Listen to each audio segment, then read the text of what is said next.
Breakfast skip చేయడం అన్నది హెల్త్‌కి మంచిదేనా? ఇప్పుడు యాక్చువల్లీ ఏంటంటే ఫ్యాషన్ అండి. ఏదైనా కొత్తగా వచ్చింది అంటే ఇప్పుడు ఒక డైటీషియన్ అయినా వాళ్ళు ఎలా నమ్ముతున్నారంటే నేనెంత దాన్ని ట్రెండీగానో లేదా సింపుల్‌గా తెలుగు వాళ్ళకి అర్థమయ్యేటట్టు చూడం మసిపూసి మారేడుకాయ చేస్తే చాలా మంచి డైటీషియన్ అనుకుంటున్నారు. కానీ నేనైతే అది కాదు. నా వృత్తి ఏమంటారంటే ఎథిక్స్ అంటాం కదా! అది ఒప్పుకోదనమాట. వాళ్ళ హెల్త్ కాపాడాలి నేను. అంటే నువ్వెందుకు చేయాలనుకుంటున్నావు? ఎందుకు మానేయాలనుకుంటున్నావు? అంటే బరువు తగ్గడానికా? లేదా నీకేమైనా ఇబ్బందులున్నాయా? అది మార్చుకోవడానికా? అది మనకి తెలియాలి. అండ్ మానేయడం వల్ల నీకొచ్చే ప్రత్యేకత లాభాలేమి ఉండవు. తినండి. కానీ ఏమి తింటున్నాము? ఎలాంటివి చూజ్ చేసుకుంటున్నాం అనేది చాలా ఇంపార్టెంట్. అది చాలా ఇంపార్టెంట్ మీల్. హెల్తీ మీల్ రాత్రి 8, 9 గంటలు ఏమీ తినకుండా ఫస్ట్ మీల్ అది. సో, అది చాలా న్యూట్రిషియస్‌గా ఉంటే ఏమవుతుందంటే కంప్లీట్‌గా న్యూట్రిషియస్‌గా ఉంటే రోజు మొత్తం యాక్టివ్‌గా ఉంటాము.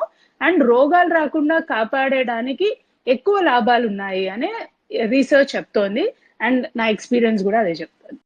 సో, మీరైతే బ్రేక్‌ఫాస్ట్ చేయడమే మంచిదంటారు? తప్పకుండా అండి. దాంట్లో కొంచెం మనం ప్రోటీన్ యాడ్ చేసుకోవాలి. పెసరట్టు కానీ, లేదా ఎగ్స్ ఎవ్రీడే బ్రేక్‌ఫాస్ట్‌లో తినడం కానీ, లేదా స్ప్రౌట్స్ ఇంక్లూడ్ చేసుకోవడం కానీ, ఒక పండు, పాలు ఇలాంటివి పెట్టుకున్నామనుకోండి అది కంప్లీట్ న్యూట్రిషన్ అవుతుంది. అండ్ బ్రేక్‌ఫాస్ట్‌లో నేను అందరికీ చెప్పే సలహా ఏంటంటే ఇన్‌స్టంట్ ఫుడ్స్‌కి వెళ్ళకూడదు. సో సాధ్యమైనంత వరకు ఎప్పుడైనా మనం హడావిడిగా ఇప్పుడున్న ఫాస్ట్ లైఫ్ స్టైల్‌కి ఈజీ టు గ్రాబ్ అంటే తొందరగా అయిపోవడానికే కార్న్ ఫ్లేక్స్, మ్యూస్లీ అలాంటివి తీసుకుంటున్నాము. అవన్నీ ప్రాసెస్డ్ ఫుడ్ అండి.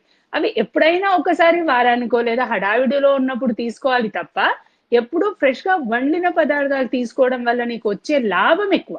బ్రేక్‌ఫాస్ట్‌తో పాటు ఒక ప్రోటీన్ ఇంక్లూడ్ చేయడం బెస్ట్ అన్నారు గదా! అంటే మనం బేసిక్‌గా మనం బ్రేక్‌ఫాస్ట్ ఎలాగ అలవాటంటే ఇడ్లీ అవునండి. గాని, దోస గాని, ఉప్మా గాని సంథింగ్ ఏదో ఒకటి. ఈ అవును. కార్బ్స్ బేస్డ్ ఉంటది గానీ ఎక్కువ. ప్రోటీన్ మనం ఎక్కువ తినం బ్రేక్‌ఫాస్ట్‌కి. అలవాటు లేదు మనకి. అవును. సో, ఫర్ ఎగ్జాంపుల్ నేనే కానీ ఇప్పటి నుంచి నా బ్రేక్‌ఫాస్ట్‌లోని ప్రోటీన్ ఇంక్లూడ్ చేసుకోవాలంటే, ఫర్ ఎగ్జాంపుల్ నేనొక 4 ఇడ్లీస్ తింటే దాన్ని ఒక 3 కింద తగ్గించి ఒక 2 ఎగ్స్ అలా తినడం బెస్ట్ అంటారా? లేదంటే ఏది బెస్ట్ అంటారు? ఆ పోర్షన్ కంట్రోలింగే ఇంపార్టెంట్ అండి. మనం ఆకలేస్తే ఇడ్లీలు 4, 5 దాంతో పాటు పల్లీ చట్నీయే తింటాము తప్ప వెజిటబుల్ గూడా ఉండదు. మనకు బ్రేక్‌ఫాస్ట్‌లో. నా సౌత్ ఇండియన్స్‌కైతే అసలు బ్రేక్‌ఫాస్ట్‌లో వెజిటబుల్ ఉండదండి. అదే main problem. Either idli, dosa, upma అవన్నీ రైస్‌కి సంబంధించినవే ఉంటాయి. సో, నేను ఆహ్, ఏం జెప్తాను అంటే ఆ పోర్షన్ కంట్రోల్ జేసుకోండి. రైస్ అనేది ఉండాలి. కార్బోహైడ్రేట్ అనేది ఉండాలి. ఇడ్లీ 3 తినే బదులు 2 తినండి. దాంతో పాటు ఒక 2 బాయిల్డ్ ఎగ్స్ తినండి. లేదా ఒకరోజు ఆహ్, పెసరట్టు వేసుకోండి. లేదా దాంతో పాటు ఓ 2 ఇడ్లీలు తిని స్ప్రౌట్స్ తినండి. లేదా వెరైటీగా ఉండడానికి వెజిటబుల్ ఇడ్లీ ఏసుకోండి. కొన్ని వెజిటబుల్స్ యాడ్ చేసుకోండి ఒక్కొక్క రోజు ఇడ్లీలో. ఓకే. ఇప్పుడు పెసరట్టులో ప్రోటీన్ ఉంటదా మేడం? నార్మల్ మనం మినపట్టుతో పోలిస్తే? పెసరపప్పు గదండీ! పెసరపప్పు ఈవెన్ స్ప్రౌట్ అయిన తర్వాత కనుక ఇంకా మనం చేసుకుంటే మొలకెత్తిన పెసర్‌లో ఇంకా అబ్జార్ప్షన్ ఎక్కువుంటుంది. బయో అవైలబిలిటీ అంటాం. అంటే మనం తిన్నది ఎంత శరీరానికి పడుతుంది అనేది సింపుల్ లాంగ్వేజ్‌లో బయో అవైలబిలిటీ. సో, స్ప్రౌట్స్ చేసినవి బయో అవైలబిలిటీ ఎక్కువుంటుంది. బ్రేక్‌ఫాస్ట్‌తో పాటు ఎగ్స్ తినడం బెస్ట్ అన్నారు కదా! సో, చాలా మంది ఏమంటారంటే ఎంప్టీ స్టమక్ మీద ఎగ్స్ తింటే గ్యాస్ట్రిక్ వచ్చేస్తది. సో, ఇలాగ అంటూ ఉంటారు. ఎంత వరకు నిజం ఇది? అంటే ఎంప్టీ స్టమక్‌తో తినట్లేదు కదండీ మీరు. అంటే ఎంప్టీ స్టమక్‌తో కూడా ఏమీ ప్రాబ్లమ్ లేదు. ఇప్పుడు వర్కౌట్ చేసే వాళ్ళుంటారు. సో, పొద్దున్నే ఎక్సర్‌సైజ్ చేసే వాళ్ళకి కూడా మేము బాయిల్డ్ ఎగ్సే చెప్తాం. ఎందుకంటే అది కంప్లీట్ ప్రోటీన్ కాబట్టి దానివల్ల ప్రాబ్లమ్ ఏమీ ఉండదు. ఎంప్టీ అంటే పొద్దున్న ఎలాగో ఒక గ్లాస్ నీళ్లు తాగుతారు. ఆ తర్వాతే కదా తింటున్నాము బ్రేక్‌ఫాస్ట్‌తో పాటు. సో, దానివల్ల ఇబ్బందేముండదు. ఎగ్ తినొచ్చు. దట్స్ ఎ కంప్లీట్ ప్రోటీన్ అండి.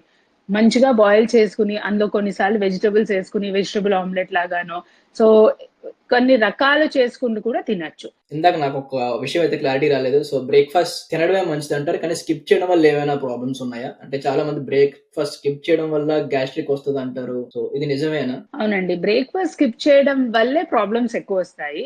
ఈ మధ్యలో ఇంటర్మిటెంట్ ఫాస్టింగ్ అని, తినకపోతే మంచిదని, 1 మీల్ ఎ డే అని చాలా రకరకాలు వచ్చాయి. కానీ నేను 20 సంవత్సరాల కింద నేను న్యూట్రిషన్ జాయిన్ అయినప్పుడు చదివిన ఫస్ట్ పేజ్‌లో బ్యాలెన్స్‌డ్ డైట్, బ్యాలెన్స్‌డ్ మీల్ అని ఇప్పటిదాకా అదే కరెక్ట్ అని నాకర్థమైంది ఎక్స్‌పీరియన్స్ తోటి. ఎన్ని కొత్త కొత్తవి వచ్చినా ఫ్యాషనబుల్‌గా ఇన్‌ఫ్లుయెన్సర్స్ క్రియేట్ చేసినా అండ్ లేటెస్ట్ హార్వర్డ్ స్టడీ ఏం చెప్తుందంటే మీల్స్ అసలు స్కిప్ చేయకండి. లాంగెస్ట్ స్టడీ సార్ అది. అది చే వాళ్ళేం చెప్పారంటే మీల్స్ బ్రేక్‌ఫాస్ట్, డిన్నర్ 2 స్కిప్ చేయకూడదు. అంటే క్వాంటిటీ తగ్గించుకోండి, హెల్దీగా తినండి తప్ప స్కిప్ చేయడం వల్ల హార్ట్ రిలేటెడ్ ఇష్యూస్ చూసారు లాంగ్ టర్మ్ లో. సో అందుకని స్కిప్ చేయకపోవడమే మంచిది.